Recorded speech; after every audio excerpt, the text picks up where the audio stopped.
This is the next... The door opened, and Junpei and the others leapt through it.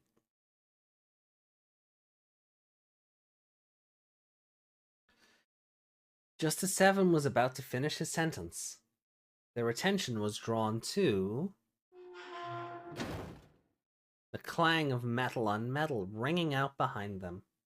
Oh, the door! They spun around. The door they'd just come through had slammed shut. Did that just close on its own? Don't tell me we can't go back. I don't know. Let's see. Junpei grabbed hold of it with both hands and pulled with all his strength.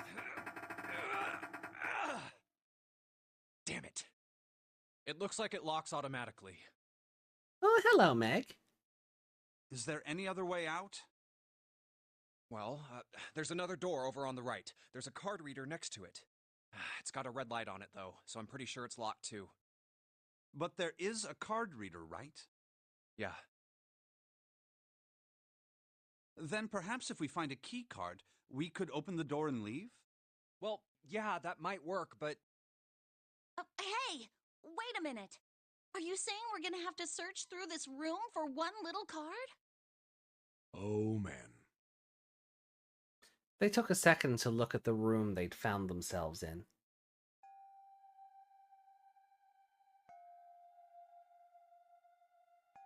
There's bits of puzzles from earlier. There's reds and deads all over the place. It's filled with piles upon piles of all manner of things. The only word that could describe it was chaotic. It was like a tornado had passed through, followed by a giant who had picked up and shaken the entire room a few times.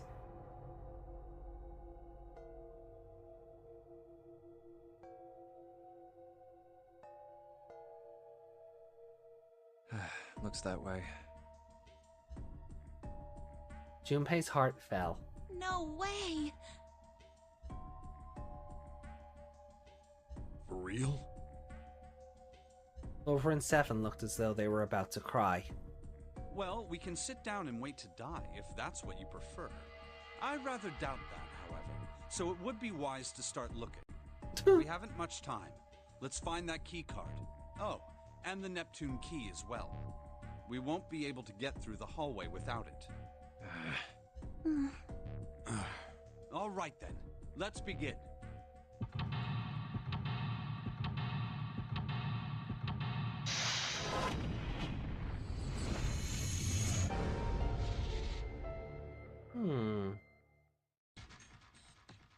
Jeez. Look at this mess.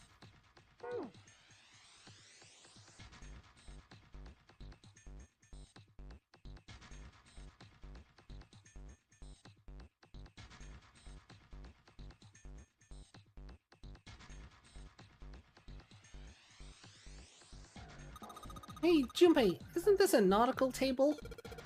Yeah, I feel like I've seen this before. Yeah, it's just from it's like the one from the captain's room. Oh, there are piles of crap everywhere.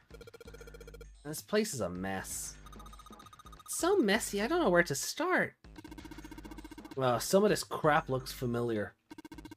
I think a lot of these are parts of the puzzles we've solved in the other rooms. That's true, then. This room could be Zero's laboratory. Or perhaps Zero would shut himself in this room to devise the machines and puzzles he'd need to see his plan come to fruition.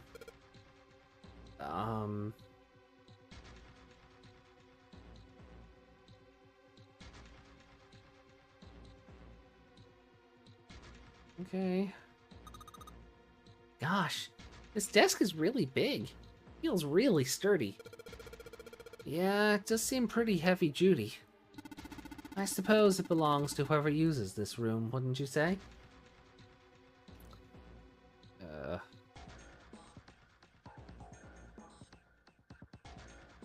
keyboard. Let's just tap a few keys, see if we can wake this thing up. Ah, damn. No dice. 4 indentations. Okay.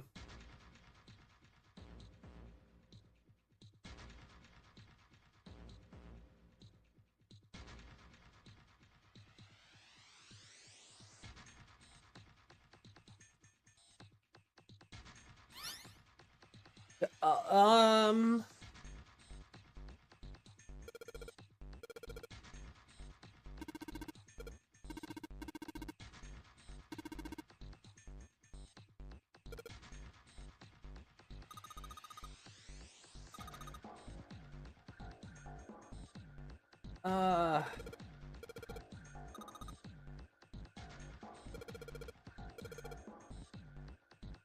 So we just have to... Wait.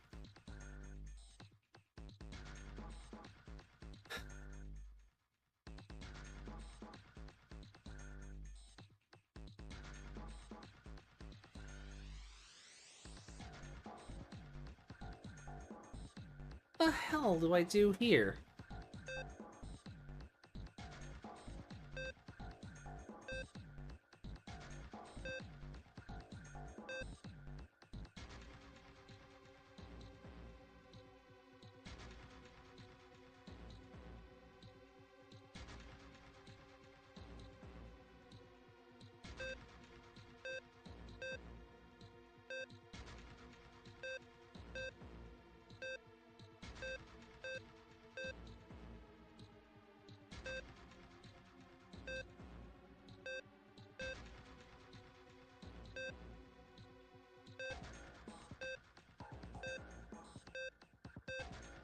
Ah.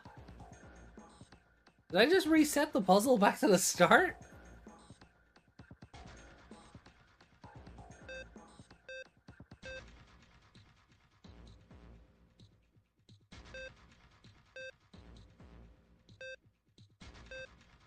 Welcome, Raiders. Yo! Choose your fate. Watch the show. Hey, Derp! Watch the show. Thank you. Derp_reflex rated your channel with 4 viewers.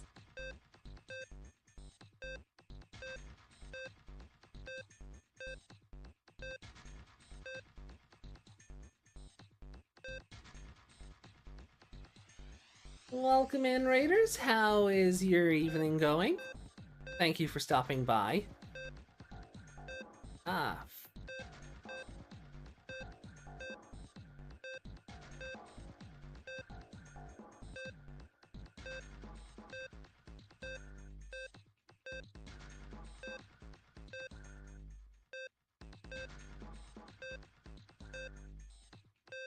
I am flailing here.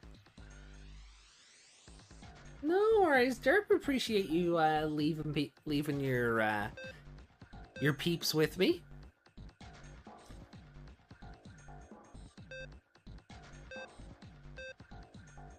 That is not what I need.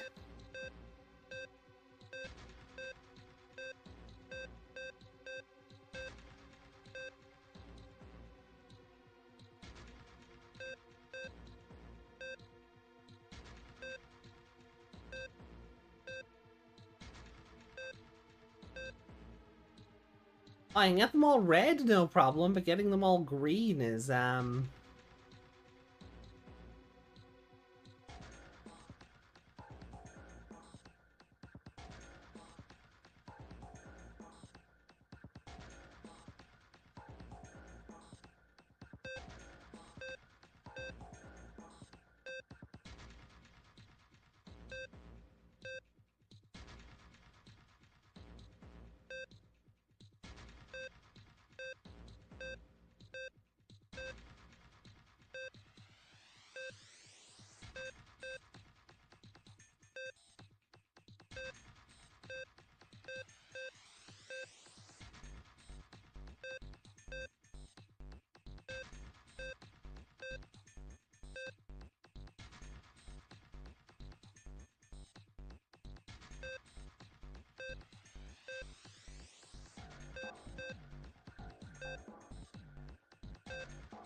okay.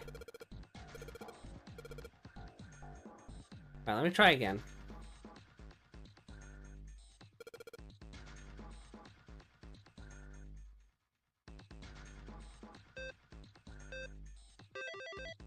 Sure. You did it, Junpei. You're so smart. Alright.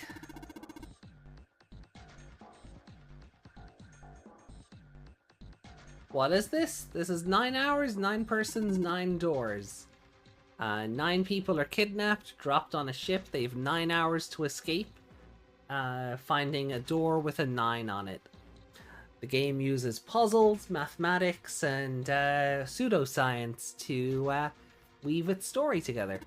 It's quite fun.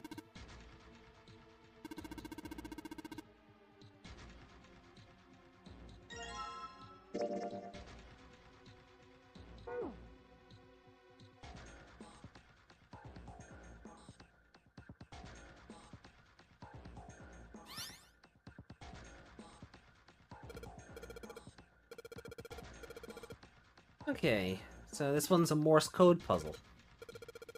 The dots on here look like the dits for Morse code. 2 dots on the first line, 4 on the second, 1 on the last.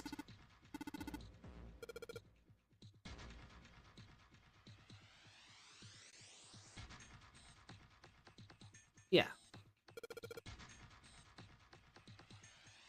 So, ooh.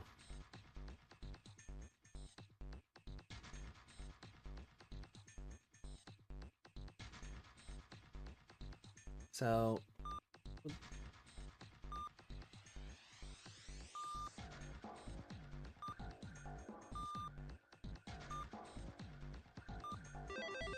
yo! The answer was ice. Of course it was, because the other puzzle was said all. And all ice, or Alice, has been a recurring theme or a potential character name as we've gone through.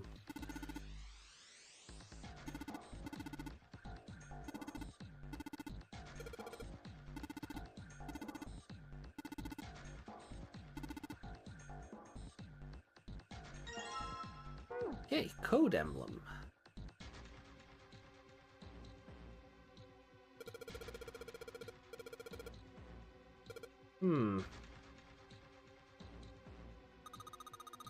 Looks like there's a compass on here.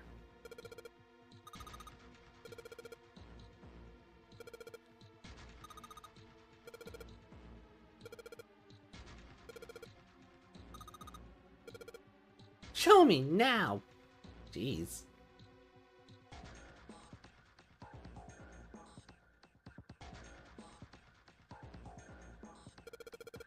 Alright, so the nautical chart we got looked the same as earlier. Right? So...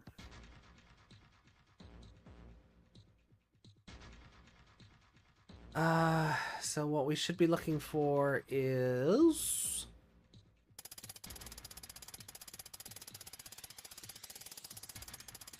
to go south.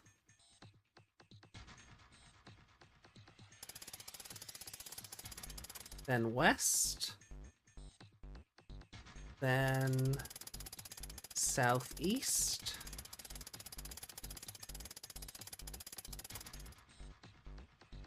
Then northeast.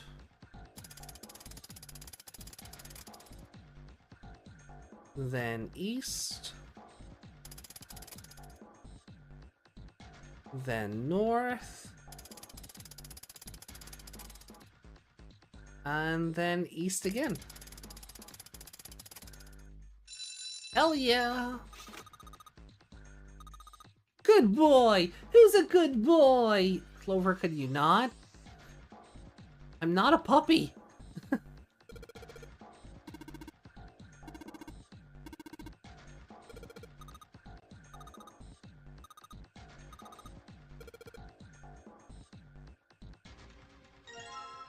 Okay. So we have the helm emblem. Now.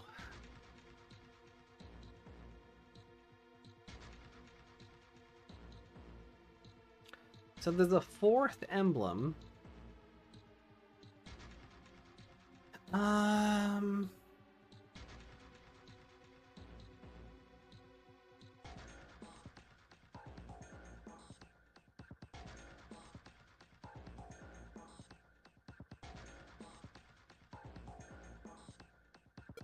Aye. Holy shit, is this Alice's coffin? It's pretty damn creepy. Coffin. Coffin, oh man, does Seven think? Yeah, he's all pale. Are we about to unearth the Egyptian mummy that doesn't melt? He's thinking the same thing I am. No way. Could this be? I'm sorry, but what's going on? It's a coffin! I wonder if there's a vampire in it. Right, I guess Clover and Snake don't know the story. Oh man, I can't bring myself to tell him. Well, at any rate, let's have a look around. Alright, fine, I'll open it. It says all ice on the front. Okay, Junpei, you can do this. It's just a box. It's just a box. Oh, holy shit, this is a coffin! There's gonna be something horrible in here, I just know it. Okay, deep breaths, deep breaths. Here we go. Huh? Huh? Huh?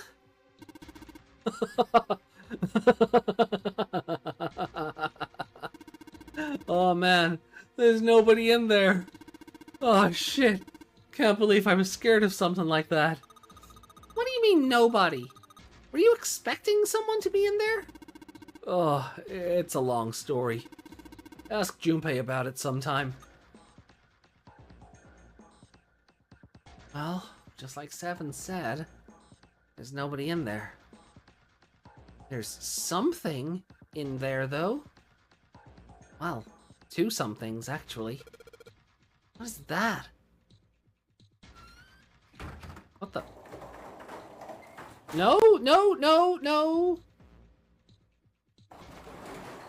I mistakenly thought Alice had come to life and killed everyone in the sub-ending. I mean, the game hypothesizes as much, so... Two things at the bottom of the coffin. A plate with an emblem on it, and... the Neptune key! Yeah, we finally found it! Now we can get through the hallway! That's correct, Clover, but we do need to get out of this room first, you know? Yeah, I know. Okay, let's get the hell out of here as quickly as possible. I don't have any objections to that.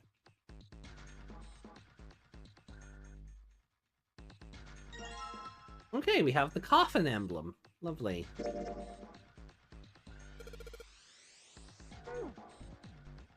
Okay, so there is a board we put all of the things into.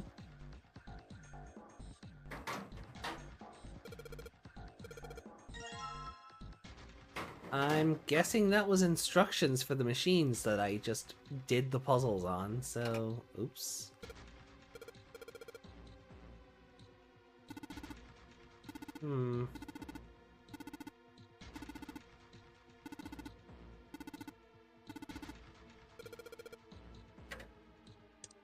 Ah.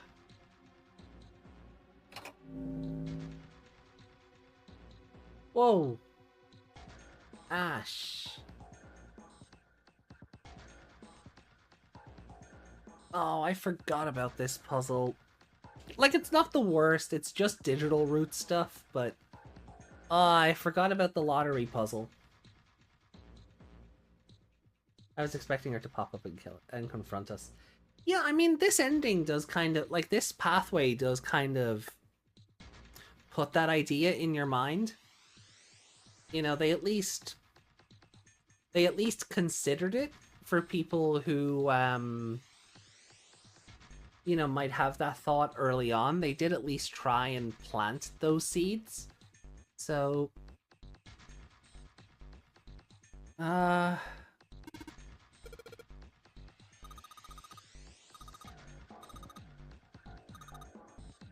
Touching a numbered ball after selecting an area will cause the ball to be moved to that area. You cannot move the red balls. Only move 3 to 5 balls to a single area, so it's just like the Nonary Game. It's digital route stuff.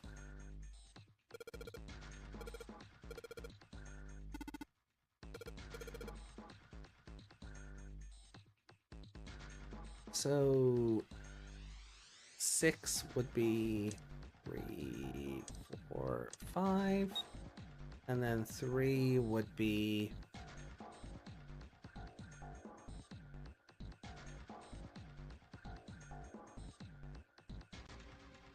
1, 2. Huh.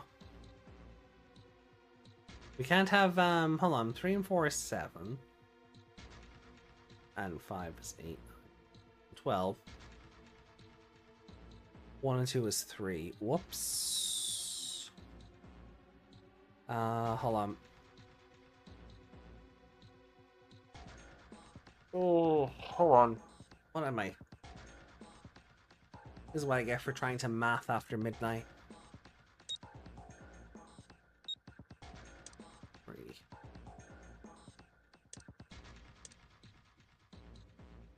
4 and 5 is 9, 10, 11, 12, 15. Yes.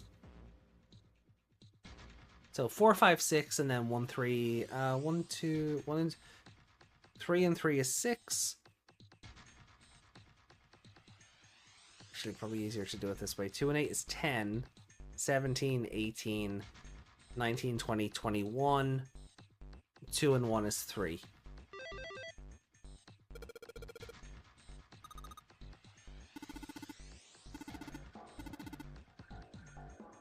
Okay.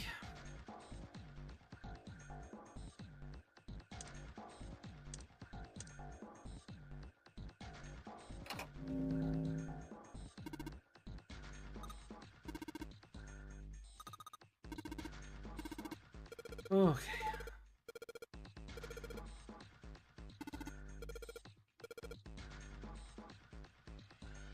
So, digital root of 1. Let's go 2 and 3 is 5. Plus 5 is 10. 1 plus 0 equals 1. And then for 7, 4... Oh, no. And then for 7, 4 and 6 equals 10. Plus 7 is 17. Plus 8 is 19, 20, 21, 22, 23, 24, 25, 20. That doesn't work. 4 and 6 is 10, 18, 19, 20, 21, 2, 3, 4, 25. Oh yeah, 2 and 5 is 7. It does work. It had to be the only answer if the other numbers were red anyway.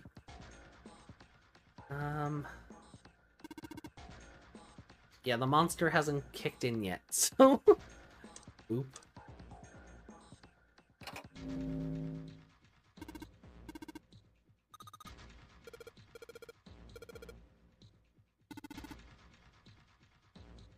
You can't think of anything clever. Please don't strain yourself.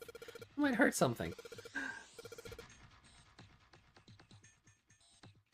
Oh, 7 and 7. Interesting. 4 and 5 is 9. 7 is 16. 1 and 6 is 7, which means the other 6... Sorry, the other 7 has to be 2, and 8 is 10, plus 6 is 16, 1 and 6 is 7.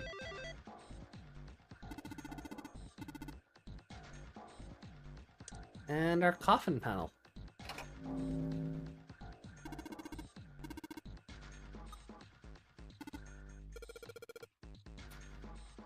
So...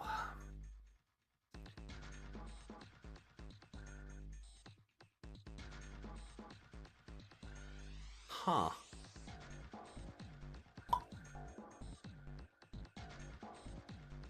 This one's cheeky. So...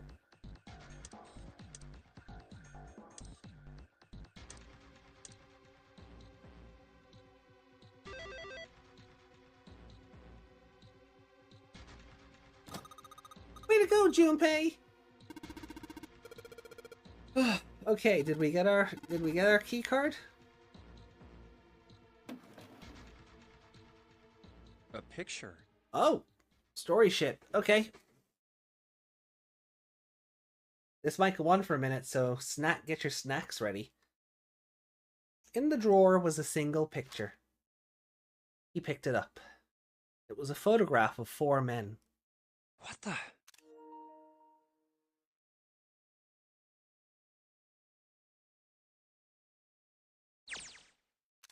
No, okay.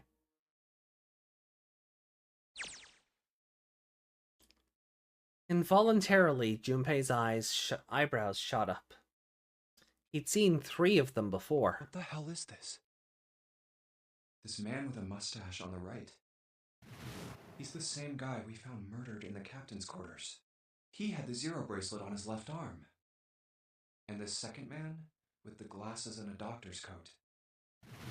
He's the 9th man, the one with bracelet number 9. He died after he went into door 5. But this guy, the one in the striped suit. Oh man, that's Ace. Yeah, I guess it is. No doubt about it. Seven and Clover had come to peer over Junpei's shoulders. But what does it mean? What is Ace doing in this picture? Not only Ace, the 9th man and Cap too. Which means that the other guy is Guy X.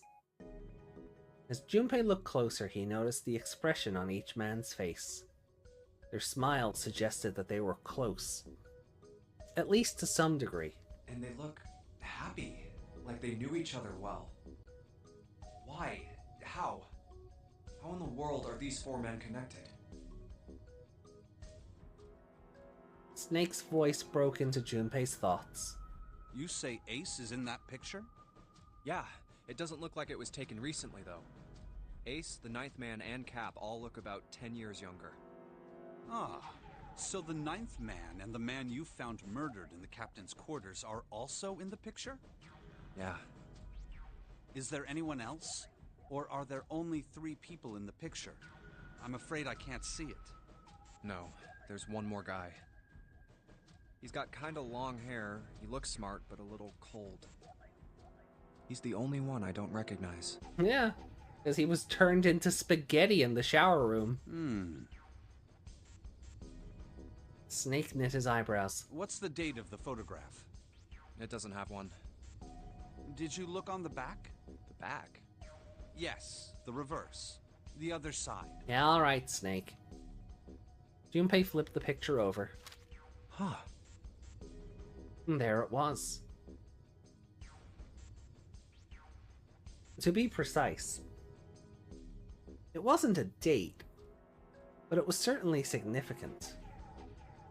He read it out loud so that Snake would not be left in the dark. Praying for the success of the Nonary project. With Nijisaki, Kubota, and Musashido. Nonary project. Nijisaki. Kubota. Musashido. Huh.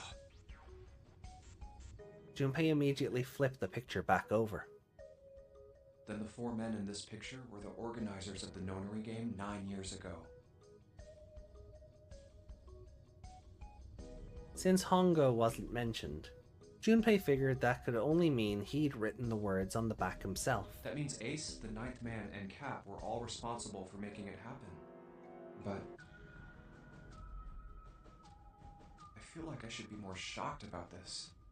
It's almost as if that's just how things were always supposed to be. That their true identities did not come as a surprise was what Junpei found most surprising. Why? Why am I not surprised? Ace was the one in charge of the Nonary project. But why? Why am I so calm? It's like I already knew. Ah, of course. I understand now. Junpei looked over at Snake. In his own confusion, he had missed the dark look on the other man's face. Ace was the CEO of Cradle Pharmaceuticals. He was the one who invented the game 9 years ago. He was Gentaro Hongo.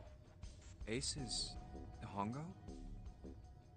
Even as he asked, Junpei felt as though he'd already known. Almost as if someone had whispered into his head that, yes, of course Ace was Hongo. I had my suspicions from the beginning. And then he gets referenced in the Somnium files, which is hilarious. Their voices were similar. Too similar to be a coincidence. I could never forget his voice. It was the voice of the devil.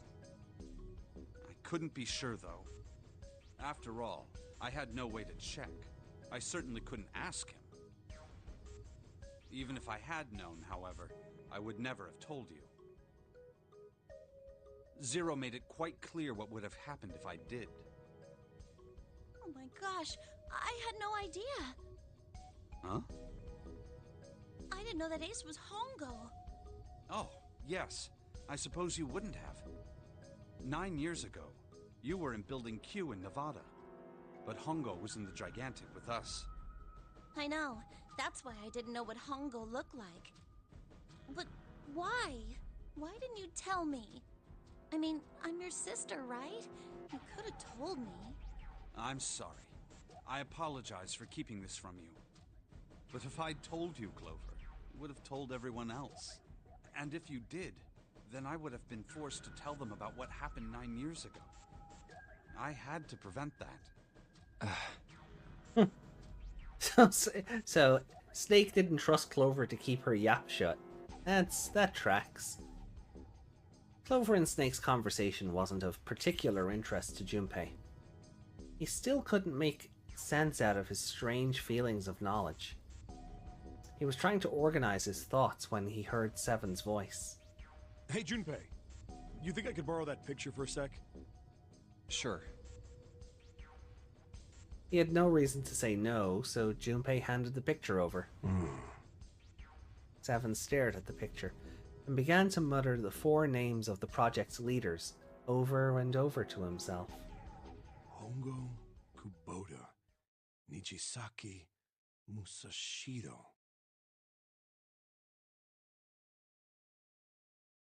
His brow was furrowed and his face was flushed. Hongo, Kubota, Nijisaki, Musashiro. He chanted their names to himself, pacing back and forth across the floor. Hongo, Kubota, Nijisaki, Musashiro. Seven shouldn't have known their names. After all, he hadn't been there when Junpei and Snake had spoken of them in the library. But as Junpei watched him pace, it was clear that he did know them. Hey, Seven, do you... Shut it! Just be quiet. His eyes were red, and Junpei could see sweat beginning to bead on his forehead. I'm this close to remembering. This close. He was sweating heavily now, but his lips were dry. Hongo, Kubota, Nijisaki, Musashiro. Cradle Pharmaceuticals. Nonary Project. And then he stopped. Seven set down the picture and looked at the red light near his feet. His eyes narrowed. Then suddenly, his eyes went wide and he shot up straight. Shit. What? What's wrong? Holy shit, this is nuts. What's nuts? I remember Remember what? everything. Everything? Yeah, I remember all of it. My memory's back. I remember what happened before I got snatched. What?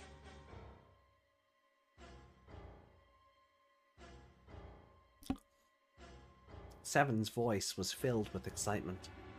Shock and excitement had frozen Junpei in place, along with Snake and Clover. Let me tell you what happened. Seven hastily drew a shaking hand across his mouth and began to speak. Like Snake said, Ace is Hongo from the right. The other 3 are Musashiro, Nijisaki, and Kubota. Musashido was the man with the cash.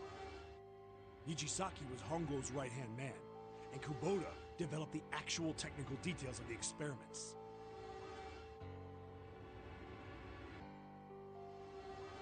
Realization began to dawn on Junpei, along with a pressing question. How do you know all this? Come on, man, I told you, I finally got my memory back. No, that's not what I mean. I'm trying to ask you why you knew all this stuff in the first place, before you forgot it. Seven rubbed the scar on his chin. You really want to know? Of course. Me too. Snake was the only one who didn't voice any sort of agreement. It looked to Junpei as if he was simply waiting to see where Seven's sudden recovery might take them. This is gonna take a while. Hell, it'll probably take me a good 3 days to tell you everything. Well, we don't have 3 days. Just give us the short version, alright? Yeah, give us the TLDR. Short version, huh? The big man pulled off his hat and scratched his head. He made a face and put his hat back on. Alright, fine. I'll give it a shot. No promises, though. Junpei and Clover nodded earnestly. I'm a detective. It's a little awkward to say this about myself, but you could probably consider me a lone wolf type. I hold to my own code, as I think doing what's right is more important than doing what you're told. That's why I followed my gut that night. A slim lead brought me to the wharf. It was 9 years ago. The wharf had been cold as fuck, and I could barely see squat. I was investigating a mess of kidnappings, all of them children. It all had one thing in common: a history of visits to one particular hospital. A hospital under the management of Cradle Pharmaceuticals. My investigation had turned up evidence that Cradle had been involved in the kidnappings. After a little sweet talking, I managed to finally get a real lead from someone inside Cradle. My source told me this. Tonight, a ship is set to take the children to a large passenger liner docked offshore. So I headed to the wharf. In the shadows, I searched the harbor until I found the ship he was talking about. There was a bunch of movement near it. Men in black suits, many of them carrying large bags. Bags. There was something about the way they moved as they were carried. No doubt about it. There were human beings in those bags. I moved before I realized it. I came out of hiding with my gun already in my hand. Don't move. I felt metal touch the back of my head. Drop the gun. I could kill you right now. It'd be easy to get away with it, too. Just tie an anchor to your feet, and no one would find you for a week. That what you want? The fish here would love a meal. He kept digging the cold metal thing into my skull. There was nothing I could do.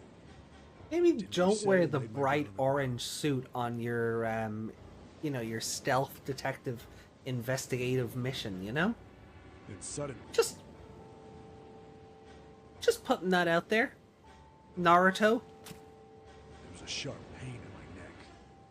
A needle. A drug? That was my last thought. My face hit cold concrete. I was out like a light after that.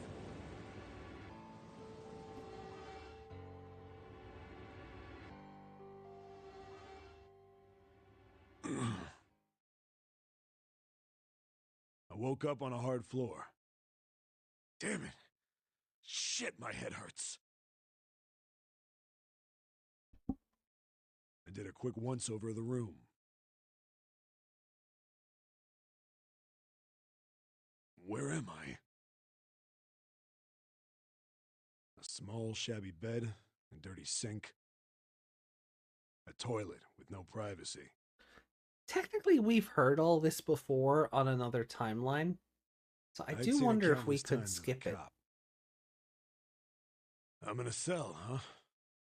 Facing the toilet was a door set into the wall. I was still pretty woozy, but I made my way over to it. I pushed and pulled on it, but...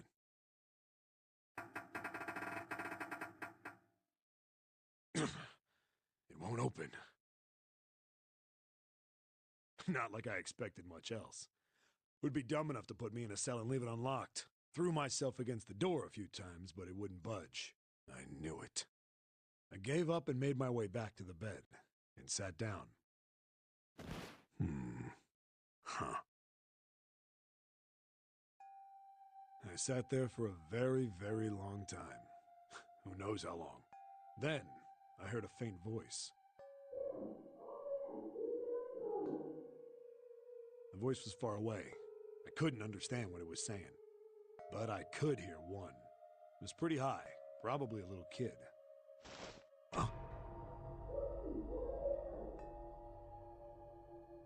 No, it was several. I hear 5, or 6, maybe more. Where? Where are they coming from? I pressed my ear to the wall and tried to listen through it. No, that's not it.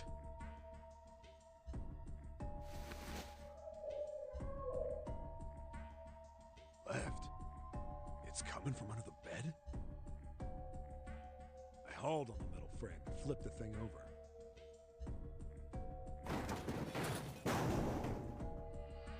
And there it was. The bed had hidden an air vent under it. The hole in the wall was covered by a metal grate. A fucking vein about to pop on his head, though.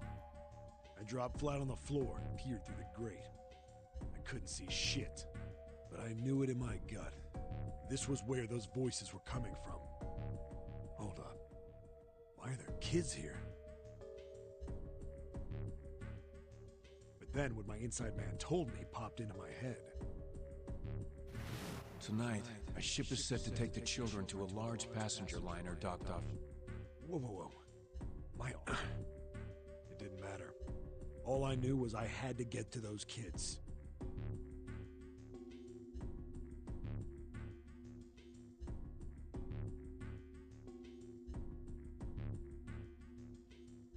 I checked out the metal grate.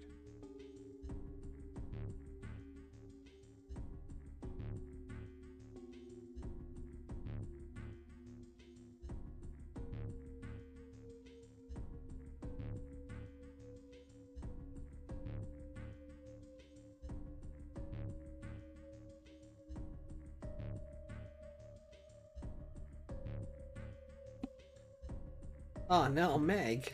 Could I fit? I stuck my fingers in and grabbed it. And then...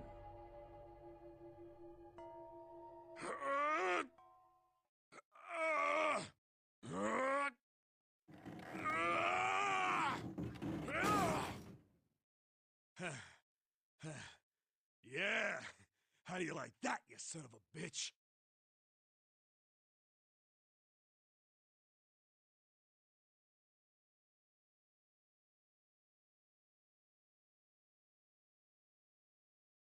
I finally got the damn thing off. Sweat was dripping down my face, so I wiped it off and crawled inside. The first bit or so was tight. I had a wriggle on my belly. It wind up eventually, and there was space for me to crawl along on my hands and knees. I went from crawling like a worm in dirt to skittering like a bug. Couldn't say it was much better, but I'd take what I could get. And when I'd been in the thing long enough to start wondering where it'd take me,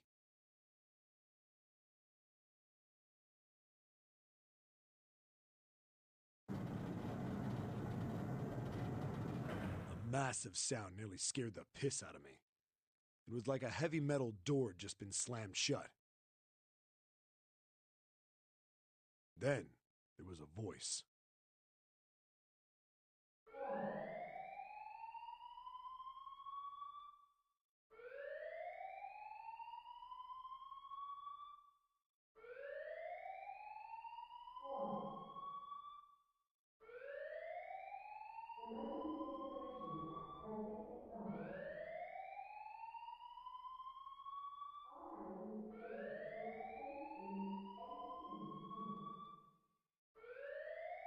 Well, that doesn't sound fun, does it?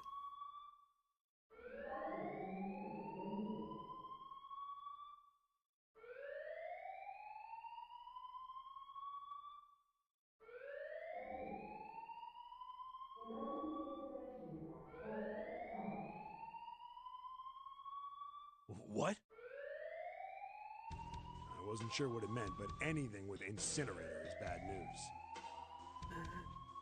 Who wants child barbecue? Huh?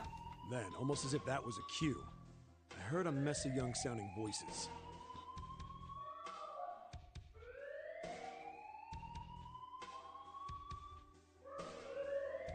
A bunch of them were straight up screaming in terror, and all the sounds together made a howl that made the hair on my neck stand straight up. Damn it! What the hell is going on here? I scrambled through the duct as fast as I could. I made a giant racket, but I didn't care at that point. I soon found a metal door on the left side of the duct. The kids were screaming on the other side. I found it. I yanked the handle and threw the door open. I almost ripped the metal off its hinges. What the hell is this place? I couldn't believe what I saw. The room had a dome up top, and there had to be about 9 walls, all the same size. Up in the ceiling was an upside-down funnel, almost like a chimney. Ugh. I looked down. There they were, the kids I'd been searching for. There's Nona, Light or Snake, Akane or June or Akane, and Aoi or Santa. They all gawked up at me, suddenly silent, for the moment, from surprise and fear. Scared of the room or me, I couldn't tell. Probably both, actually. Not like I can blame them running into a mug like this when they're already scared shitless. I snorted at my own dig at myself and turned to the kids. Don't worry, kids, I'm not your enemy. I'm one of the good guys. All of them stood there, frozen. Well, except one. He was a boy, slightly older than the others, in a private school uniform. Who the hell are you? He stepped forward and glared at me suspiciously. I'm a detective. I'm here to rescue you. It looked like they relaxed some the second I got the words out. How are you gonna help us? Astral, no. Nobody's been burnt alive yet. Where's the exit? There isn't one. The doors we came in through won't open, and the door over there... He kind of cut himself off. I think he was considering something before he changed his mind. Anyway, there's no point. We can't all get out of here. If we don't get out of here, we're gonna be burned to death. Burned to death? Can't you hear it? That voice said the incinerator's gonna start up soon. So...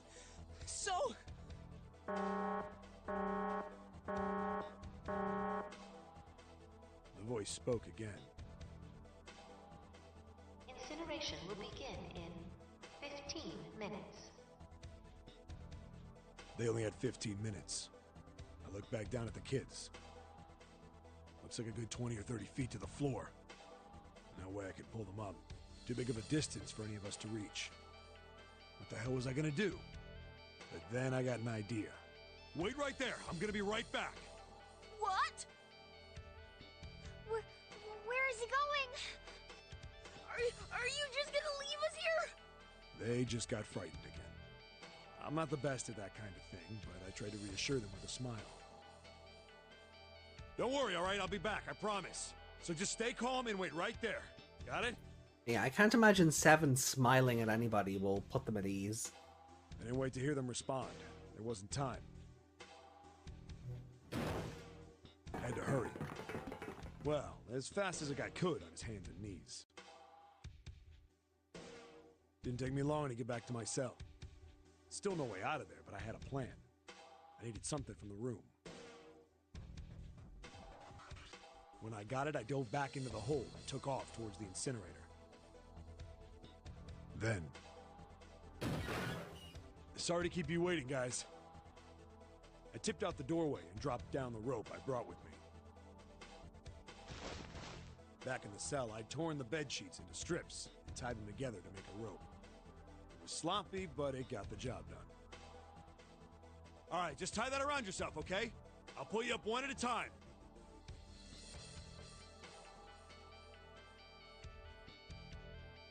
Like, I know these are the important ones to show you who's who and why everyone is connected to the current game the way they are. But could they not have drawn, like, 5 other kids? No? Just nondescript? Like, they don't have to stand out like these 4 do?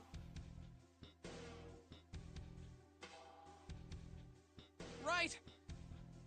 Huh. Wait a sec. Something was off. There were more of you before. Where'd the rest of you go? The boy in the uniform answered. I let them go on ahead. We opened the number 9 door and they left. What? You're telling me you opened that door? That's what I said! Then what the hell are you doing here? We couldn't go with them. Oh. Why not? There we go. Look, the only people who can go through the numbered door... He was in the middle of explaining when...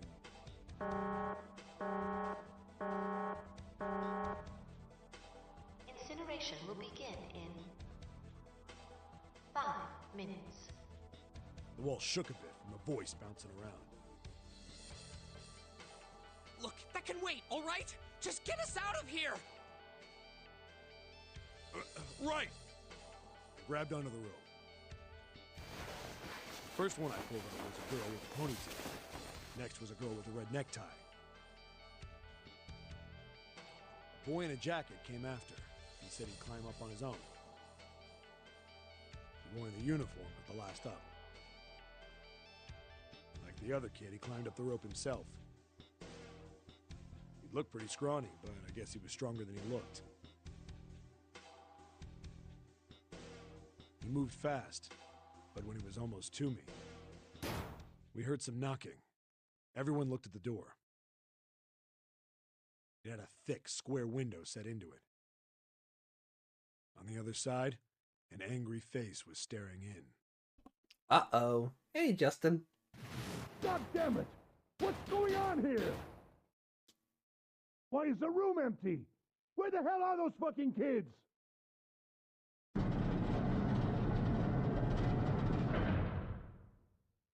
The door opened, and a man stepped in looking half mad with fury. I recognized his face.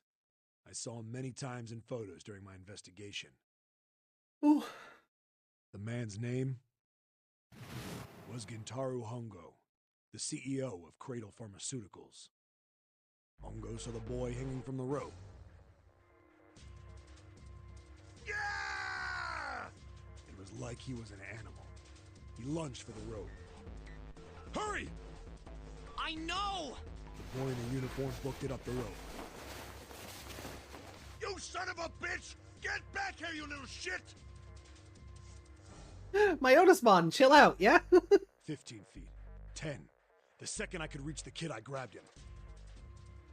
I hauled him up and tossed him into the duct behind me. No!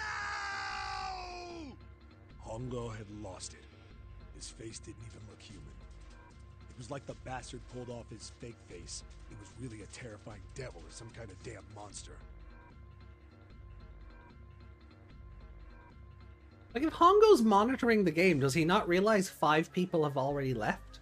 I quickly reeled in the rope, leaving a furious Hongo yelling at me from the floor. You fucking bastard! You won't get away with this! How dare you compromise this experiment! Oh yeah, how dare I not let the children get burned to a crisp. Experiment? What experiment?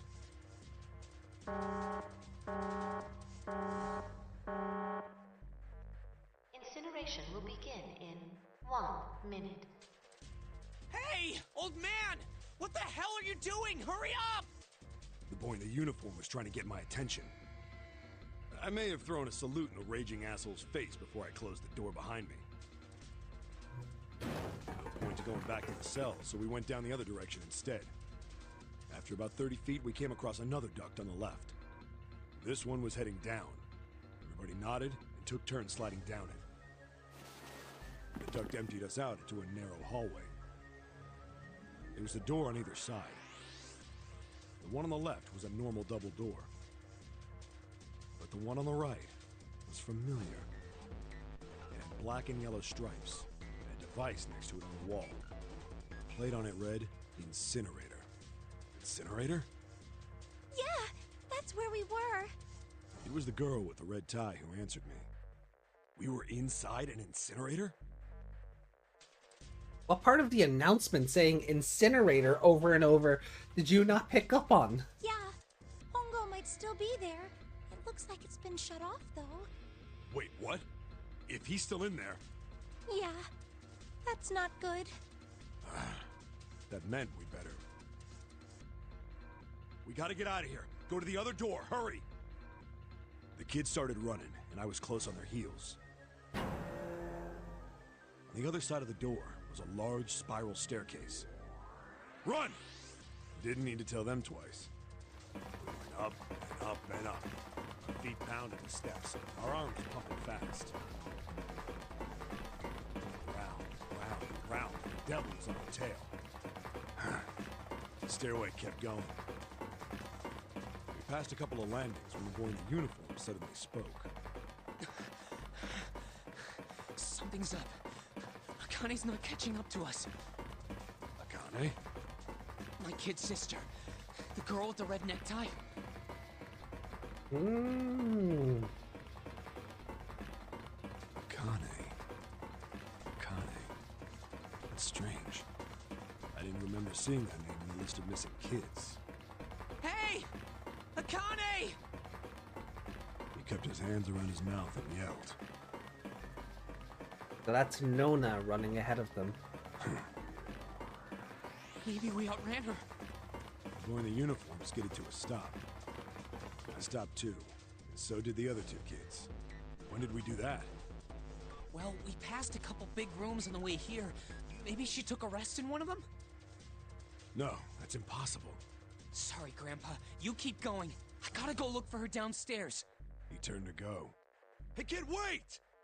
God damn it, I said wait! I don't think the kid even heard me. Fuck! I spun around to the boy in the jacket and the girl with the ponytail.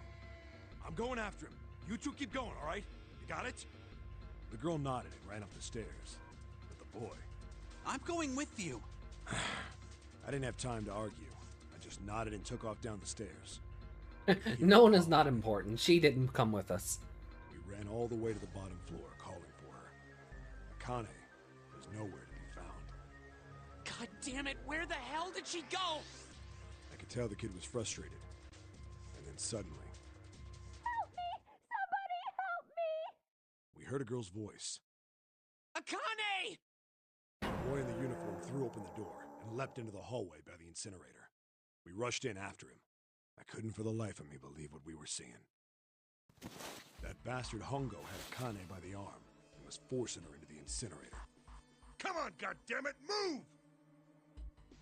Welcome, Raiders. Hey, Ree! No, I don't want to! Let me go, please! Let go of me! Now he's just gonna throw her right back into the incinerator, huh? She planted her feet squarely on the floor and was struggling to get away. But Hongo was bigger and stronger. She wasn't gonna win. Akane! My brother roared with anger and charged toward Hongo. Help me!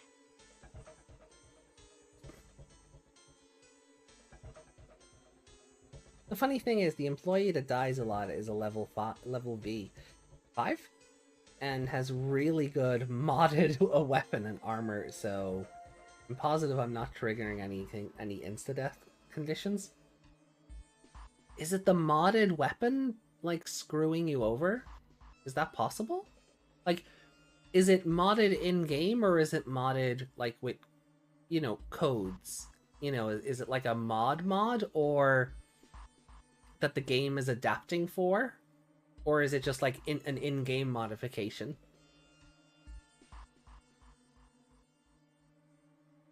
From Nexus. Ooh.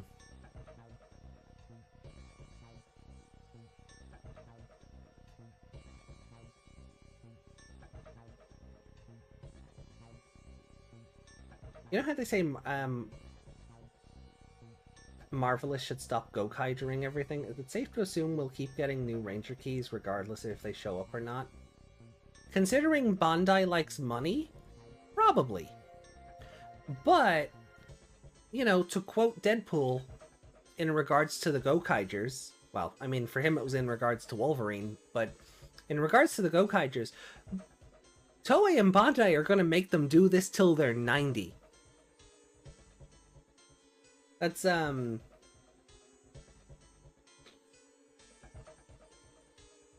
have to rearrange my Abno lineup from a certain day again. Ooh, hopefully you're not going to lose too much progress on that. Ah! You're too late, idiot!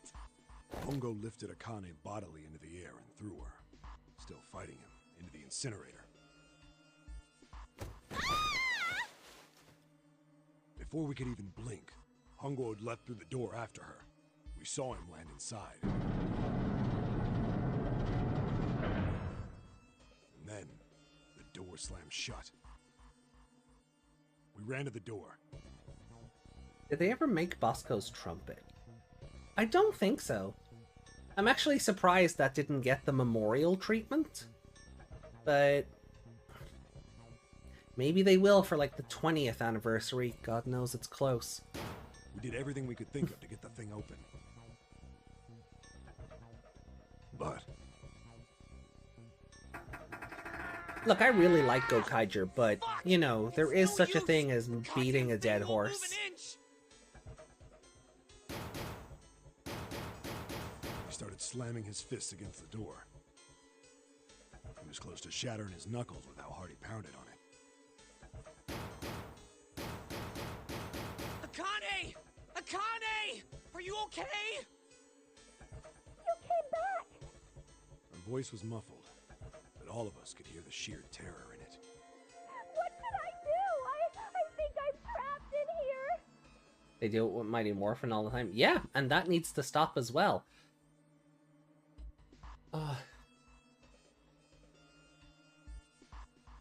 The problem is, the difference is, over here we have a tendency to be Gen 1ers. So the first instance of a thing will always be the most popular. For the Teenage Mutant Ninja Turtles, it's the 80s cartoon. For Power Rangers, it's the Mighty Morphin series. For Pokemon, it's the Kanto season. For Digimon, it's Season 1. We always, you know, and that because there's nostalgia for that, it's always Gen 1 that sells best. So companies go, oh, easy money. They never give anything else a chance because there isn't the nostalgia behind it that the original incarnation of a thing has.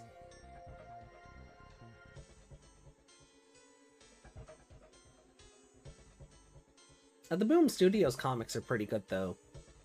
They at least incorporate, you know, it's Mighty Morphin based, but they do incorporate things from throughout the history of the show.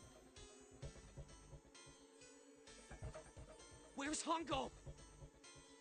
And hell, the new Prime comic features the VR Troopers. That's just stupid and crazy, and I love it. Beetleborg's next, please. He went out the other door! What? Warning. Warning.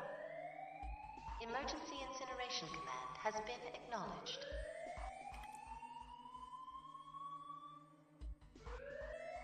Automatic incineration will take place in 18 minutes. Sorry, for anyone new, you will get the occasional tokusatsu banter as we go. There will be the occasional Digimon ramble, tokusatsu banter, wrestling banter. There will be a bit of everything that off topic. Please evacuate the incinerator immediately. Repeat. Emergency incineration command has been acknowledged. Are you fucking kidding me? Topic? What topic? Exactly. It's the same damn thing. Yeah, we're here. Just hang on, all right? We're gonna figure out a way to save you. His words would have seemed like a sick joke to her if she'd been able to see how white and bloodless his face was right then.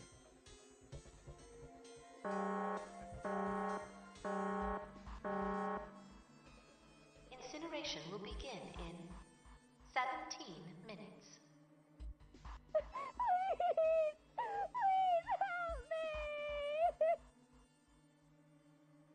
I'm really, really scared! I don't want to die, please! I don't want to die! I don't want to die! Aww. It's gonna be all right. I'll figure something out. I promise. I promise, okay? You hear me? I promise! It was torture listening to her sobbing on the other side of the door. Her brother was nearly crying himself. He could only stand there, fists clenched so tight his knuckles were white.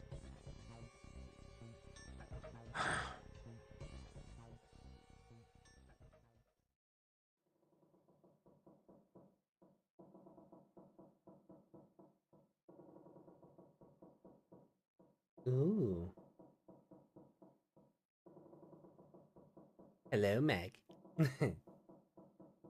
It was silent. All they could hear was the creaking of the boat as it shifted in the water. They waited. And waited. But Seven didn't continue. What happened then? Junpei couldn't wait any longer. He had to know. Seven looked at the floor. Come on, man. Put yourself in my shoes. It doesn't end good. You think I want to remember that?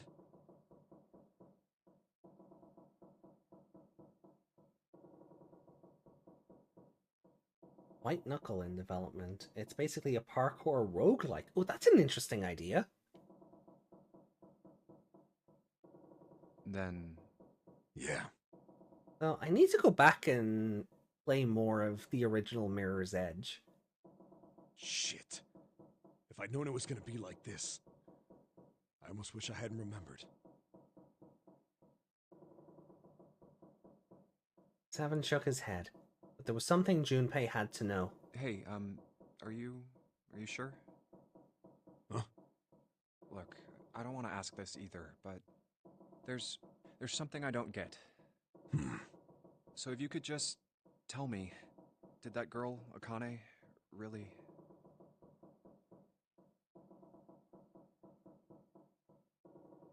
Seven stared straight ahead at nothing. Yeah, I'm sure.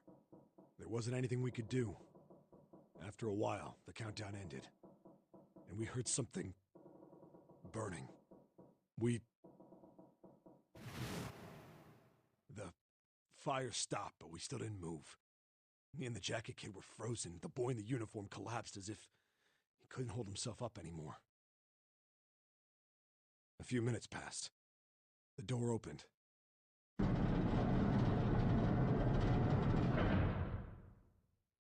The boy in the uniform tripped over his own feet running in. We followed, too numb to speak. The air in the incinerator was hot. Every breath made my lungs feel like they were on fire. It was like standing on hot asphalt. The air was wavering and in the middle of the room, there it lay. The kid's legs were shaking so bad, I don't know how he managed to walk. I couldn't see his face, but his body somehow looked empty. Finally, he reached it. He fell to his knees as his legs gave out on him. And then... Oh.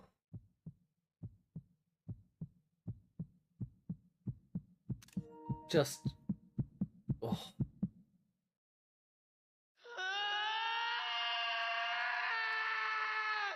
Yeah.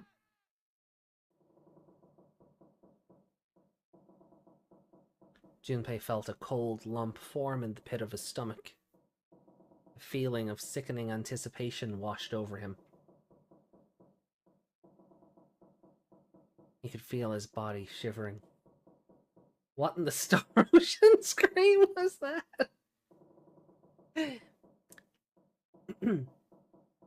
That, my dear Magic, was despair. Poor little Santa found his sister just a puddle of ash. It would make anybody scream, wouldn't it?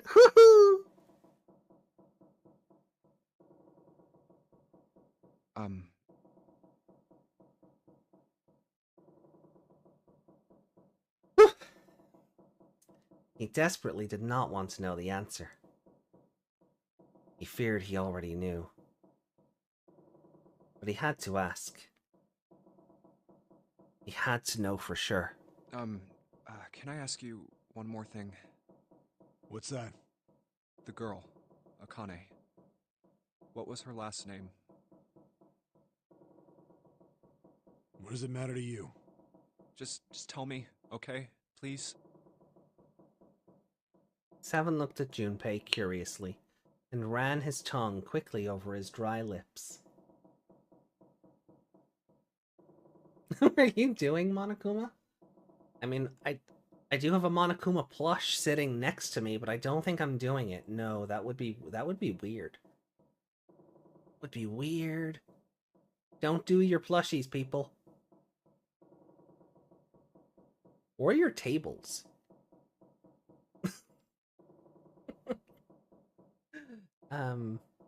Sorry.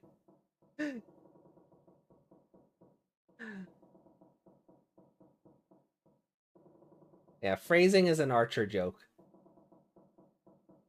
Tables was a Code Geass reference. But,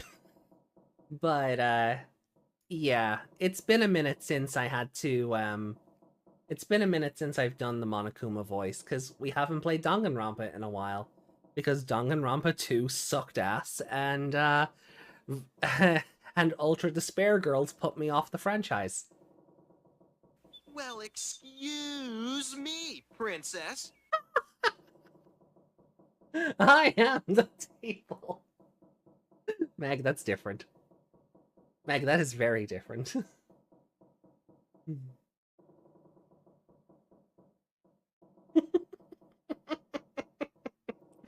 Oh, great.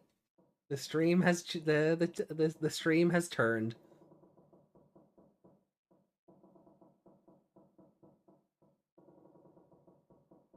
I mean, it's not. There is no table scene in Code Geass. You know, I tried to scrub it from memory too, but it's just one of those things. It just, no. Unfortunately, there is.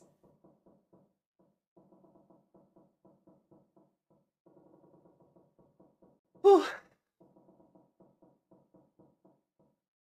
Okay.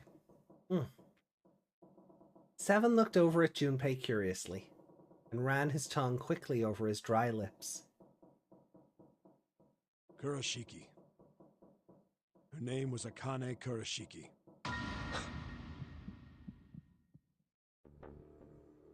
Something inside of Junpei stopped. He had no more words left.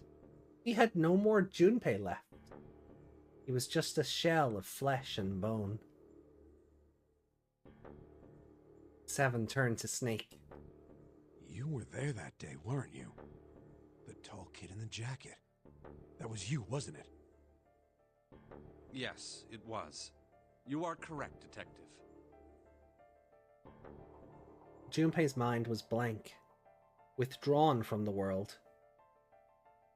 Somewhere far away, he could hear Seven and Snake talking. Don't misunderstand me. I told you before how Zero threatened me. There was nothing I could do. I couldn't say anything about what happened 9 years ago.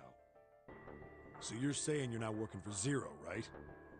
So if Akane Kurashiki burned alive 9 years ago, who have we been playing the Nonary game with? Who is June? Of course not. Who is the Akane Kurashiki we're involved in the game with? Clover, what about you? Hey, come on! You really think I'm working with Zero? I told you before, you idiot! I was in Nevada, in Building Q. I did hear that a detective rescued the kids on the boat, but I didn't know it was you. Her surprise seemed to be genuine. Seven regarded Clover for a moment, and rubbed his chin thoughtfully. Well, I guess I believe you. Clover nodded. All right, let me ask you another question. He stuck his hands into his pockets and took a few steps. Then he stopped and turned to face them again. Santa's real name is Aoi Kurashiki. Mm-hmm. He's Akane's brother. You know that? No, I didn't. Did you? Well, yes. I know Aoi Kurashiki was her brother. But I didn't know he was Santa. At least not from the beginning. 9 years ago, he was in the middle of puberty. His voice is entirely different now. I'm ashamed to say that even my exceptional hearing wasn't able to make that connection. His voice wasn't that different. As such, I had no reason to think Santa was Aoi. When did you figure it out? Clover told me that Santa might have been one of the subjects of the initial experiment. It was only a short while ago, while we were leaving the library.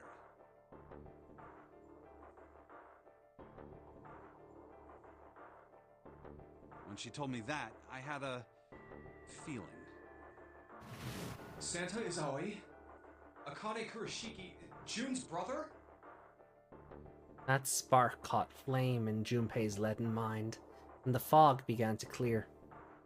Like an engine beginning to turn, images and thoughts began to coalesce in his mind, coming faster and faster, forming bigger images, bigger thoughts. Junpei blinked. He was back. There's still a lot we don't know. I mean, like a lot. But there is one thing I think we can say we know.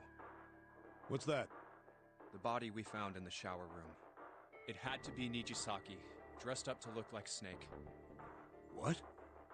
Come on, man, what kind of detective are you? You didn't figure that out already? Hey, go easy on me, man. I just got my memory back, alright? Cut me some slack. Well, if he is, the 3 murders make sense then, don't they? Yeah, that's right. Murder. Kubota blew himself up, but that was murder too. So why did these murders take place? If Junpei is correct, and the body in the shower room was Nijisaki's, that means all of the people who were murdered were involved with the creation of the Nonary project. Kubota, the person who conducted the actual experiments. Nijisaki, Hongo's assistant. Musashido, the man who financed the project.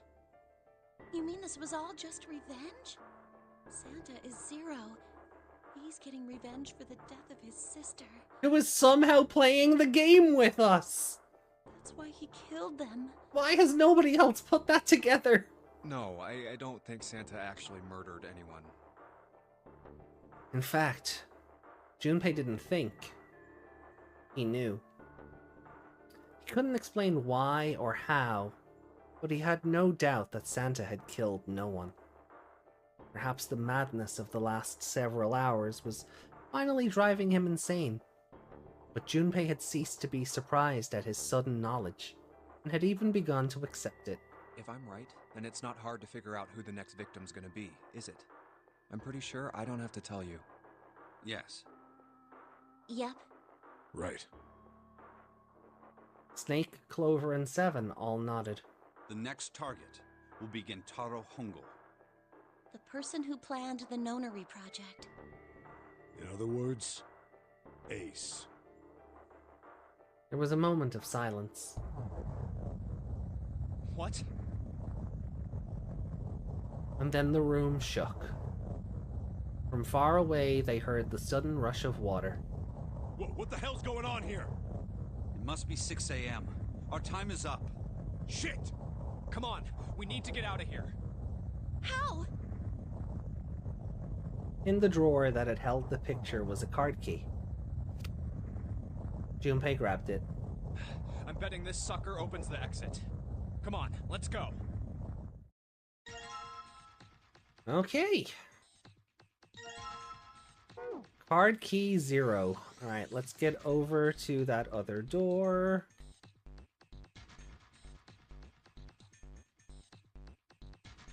Where?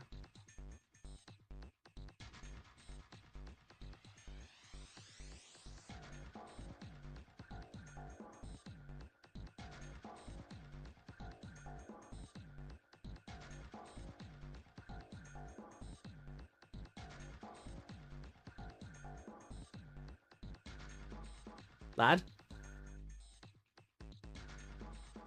Like, the door is right there. How do I...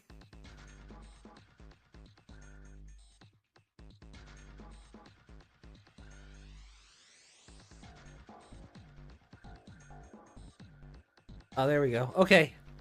Whoops.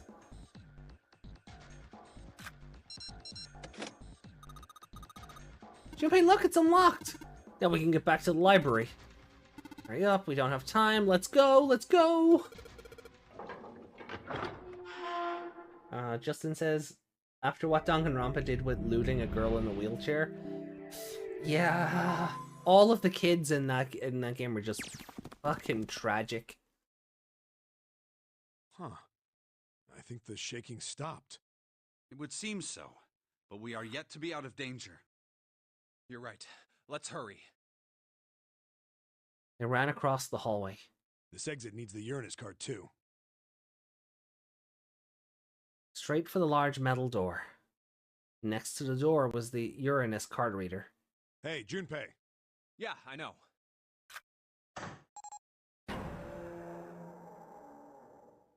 They slid the card through, and the door rumbled open. All right, it's open. Let's go.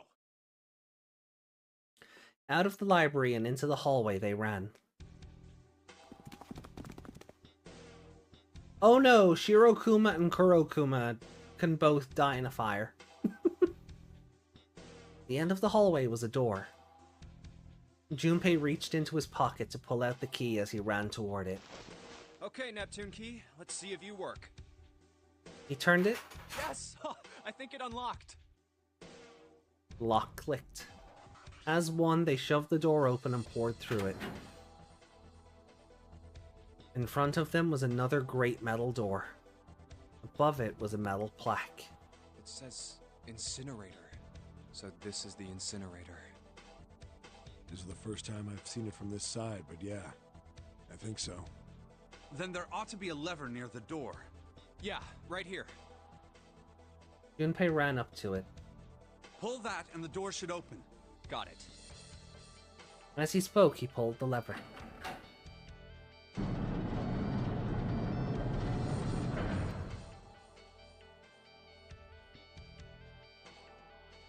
The motor in the door groaned as it slowly ground open. There was no time to waste. Let's go. As soon as the door had opened far enough to admit them, all four dashed through. Then suddenly, there before them were the four who they'd parted from earlier.